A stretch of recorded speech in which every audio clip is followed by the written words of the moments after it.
നമസ്കാരം.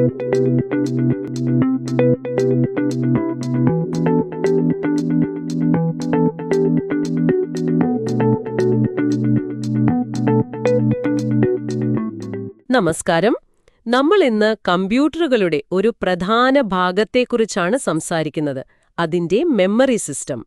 അതെ, കമ്പ്യൂട്ടറിന്റെ ഓർമ്മശക്തി എന്ന് പറയാം. ലക്ഷ്യം വളരെ ലളിതമാണ്. ഈ വിവിധതരം മെമ്മറികൾ, പിന്നെ അവയുടെ പ്രത്യേകതകൾ, കമ്പ്യൂട്ടറിലെ ആ മെമ്മറി ഹയറാർക്കി, ഇതൊക്കെയൊന്ന് ശരിക്കും മനസ്സിലാക്കുക. ശരിയാണ്. അപ്പോൾ നമുക്ക് പ്രധാനമായിട്ടും മെമ്മറി ഹയറാർക്കി, പിന്നെ SRAM, DRAM, ROM, flash memory പോലുള്ള പ്രധാന മെമ്മറികൾ, അതുപോലെ സെക്കൻഡറി മെമ്മറി, RAID ടെക്നോളജി, ഇതൊക്കെ നോക്കാം. ഓക്കെ, അപ്പോ ആദ്യം തന്നെ മെമ്മറി ഹയറാർക്കി. എന്താണ് ഈ മെമ്മറി എന്നൊന്നുകൂടി പറഞ്ഞേ. മെമ്മറി ലളിതമായി പറഞ്ഞാൽ ഡേറ്റയെ ബൈനറി രൂപത്തിൽ, അതായത് 0ഉം 1ഉമൊക്കെ ഉപയോഗിച്ച് സൂക്ഷിക്കാനുള്ള ഒരു സ്ഥലമാണ്. ഇതില് ഈ വൊളറ്റൈൽ, നോൺ വൊളറ്റൈൽ എന്നൊരു വേർതിരിവുണ്ടല്ലോ. ഉണ്ട്. വൊളറ്റൈൽ എന്ന് പറഞ്ഞാൽ പവർ പോയാൽ അതിലെ ഡേറ്റ പോകും. RAM ഒക്കെ ഉദാഹരണം. ഓക്കെ. നോൺ വോളറ്റൈൽ ആണെങ്കിൽ പവർ പോയാലും ഡാറ്റ അവിടെ തന്നെ കാണും.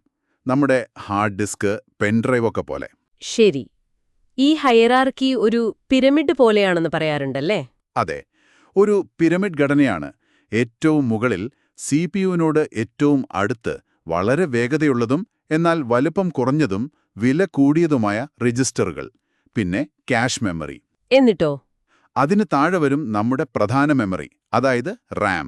ഏറ്റവും താഴെയാണ് ഈ ഹാർഡ് ഡിസ്ക് പോലുള്ള സെക്കൻഡറി മെമ്മറി. അവിടെ വേഗത കുറയും, പക്ഷേ വലുപ്പം കൂടും, വില കുറയും. അപ്പോ മുകളിലേക്ക് പോകുന്തോറും സ്പീഡും വിലയും കൂടും, വലിപ്പം കുറയും. താഴേക്ക് വരുമ്പോൾ നേരെ തിരിച്ചും, അല്ലേ? അതെ. പക്ഷെ ഒരു സംശയം, ഈ വേഗത കുറഞ്ഞ വലിയ മെമ്മറികൾ താഴെയുള്ളതുകൊണ്ട് സിസ്റ്റം മൊത്തത്തിൽ സ്ലോ ആകില്ലേ? ഇല്ല. അവിടെയാണ് ലൊക്കാലിറ്റി ഓഫ് റെഫറൻസ് എന്ന ആശയം വരുന്നത്. അതായത് കമ്പ്യൂട്ടർ ഒരു ഡാറ്റ ഉപയോഗിച്ചാൽ അതിന്റെ അടുത്തുള്ള ഡാറ്റയോ അല്ലെങ്കിൽ അത് തന്നെയോ വീണ്ടും ഉപയോഗിക്കാൻ സാധ്യത കൂടുതലാണ്. ശരി. അത്തരം ഡേറ്റ CPU എന്തു ചെയ്യും? ഈ വേഗത കൂടിയ ക്യാഷെ മെമ്മറിയിലേക്ക് മാറ്റിവെക്കും. അപ്പോൾ മിക്കപ്പോഴും CPU-ന് താഴെയുള്ള സ്ലോ മെമ്മറിയിലേക്ക് പോകേണ്ടി വരില്ല. ഓക്കെ, അപ്പോ അതാണ് വേഗത നിലനിർത്തുന്നത്. മനസ്സിലായി. ഇനി പ്രധാന മെമ്മറിയിലേക്ക് കടന്നാലോ? RAM. ശരി. RAM, random access memory. ഇത് വോളറ്റൈൽ ആണെന്ന് നമ്മൾ പറഞ്ഞു. ഡേറ്റ എഴുതാനും വായിക്കാനും പറ്റും. ഇതിൽ തന്നെ രണ്ടെണ്ണമുണ്ട്, SRAM-ഉം DRAM-ഉം. എന്താണ് വ്യത്യാസം? SRAM, അതായത് സ്റ്റാറ്റിക് RAM, ഫ്ലിപ്പ് ഫ്ലോപ്പ് സർക്യൂട്ടുകളാണ് ഉപയോഗിക്കുന്നത്. ഇത് ഭയങ്കര വേഗതയുള്ളതാണ്, പക്ഷേ വിലയും കൂടുതലാണ്. ക്യാഷെ മെമ്മറി ആയിട്ടാണ് ഇത് സാധാരണ ഉപയോഗിക്കുക. ഓക്കെ, അപ്പോ DRAM-ഓ? DRAM, ഡൈനാമിക് RAM, ഒരു ട്രാൻസിസ്റ്ററും ഒരു കപ്പാസിറ്ററും വെച്ചാണ് ഉണ്ടാക്കുന്നത്. 1T 1C എന്നൊക്കെ പറയും. ഇതിലെ കപ്പാസിറ്ററിലെ ചാർജ് പതിയെ ലീക്കാവും. അതുകൊണ്ട് ഡേറ്റ നിലനിർത്താൻ ഇതിനെ ഇടയ്ക്കിടെ റീഫ്രഷ് ചെയ്യണം. ഇത് SRAM-നേക്കാൾ വേഗത കുറഞ്ഞതും വില കുറഞ്ഞതുമാണ്. നമ്മുടെയൊക്കെ കമ്പ്യൂട്ടറിലെ പ്രധാന മെമ്മറി DRAM ആണ്. ശരി. ഇനി ROM-ലേക്ക് വരാം. Read only memory. അതെ, പേര് പോലെ തന്നെ പ്രധാനമായും വായിക്കാൻ മാത്രം. ഇത് നോൺ വോളറ്റൈൽ ആണ്. കറണ്ട് പോയാലും ഡേറ്റ പോകില്ല. എന്തിനാണ് ഇത് ഉപയോഗിക്കുന്നത്?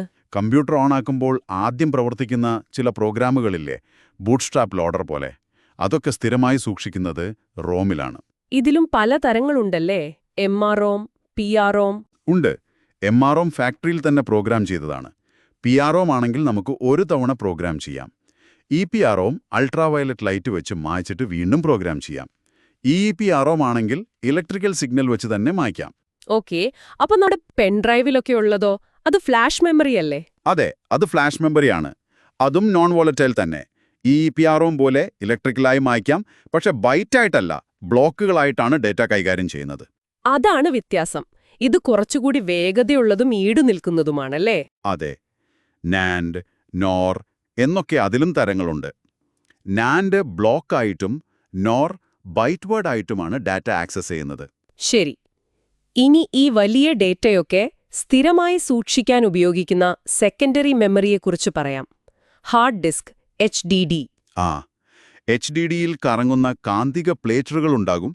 അതിൽ ഒരു ഹെഡ് ഉപയോഗിച്ചാണ് ഡാറ്റ എഴുതുന്നതും വായിക്കുന്നതും. പഴയ കമ്പ്യൂട്ടറിലെ ആ ക്ലിക്ക് ശബ്ദം ഇതിന്റെയാണോ? സാധ്യതയുണ്ട്. ആ ഹെഡ് ട്രാക്കുകളിലൂടെ നീങ്ങുന്നതിന്റെ ശബ്ദമാകാം. ഈ പ്ലാറ്ററുകളിൽ ട്രാക്കുകളും സെക്ടറുകളും ഒക്കെയുണ്ട്. ഇതിന്റെ വേഗത എന്തൊക്കെയാണ് സ്വാധീനിക്കുന്നത്? പ്രധാനമായിട്ടും സീക്ക് ടൈം, അതായത് ഹെഡ് ട്രാക്കിലേക്ക് എത്താനുള്ള സമയം. പിന്നെ റൊട്ടേഷണൽ ലേറ്റൻസി, കറങ്ങി ശരിയായ സെക്ടർ ഹെഡിന് താഴെ എത്താനുള്ള സമയം.